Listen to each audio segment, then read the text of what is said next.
ay rated SPG. Striktong patnubay at gabay ng magulang ang kailangan. Maaaring may masiselang tema, lengguwahe, karahasan, sexual, horror o droga na hindi angkop sa Ilang linggo na lamang ay pakakaabangan na natin ang ating pinakahihintay na palabas na itong Sigabo. Pinaghahandaan na nga nila Coco Martin at ang ilang mga artistang batikang mga aktor ang gaganap nga sa naturang palabas. Sinisigurado umano ni Coco Martin na mahihigitan nga nito ang kanyang mga naunang palabas na ang Probinsyano at Batang Quiapo. Sa pagkakataong ito ay masayang-masaya umano si Coco Martin dahil siya mismo ang gagawa ng kwento na kung saan pag-aari niya na nga rin mismo ang naturang serye.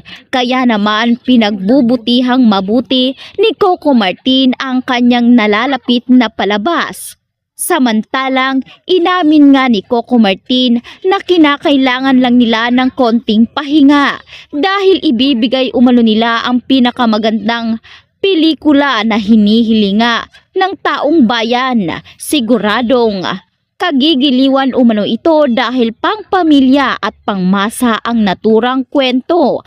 Halo-halo umano ang naturang palabas na kung saan inilatag nga ni Coco Martin kung saan tatakbo ang naturang kwento. Dito natin pakakaabangan ang mga karakter na papasok sa naturang palabas. Kabilang na dito si Sue Ramirez at ang mga iilang artistang gumanap na rin noon sa Batang Quiapo.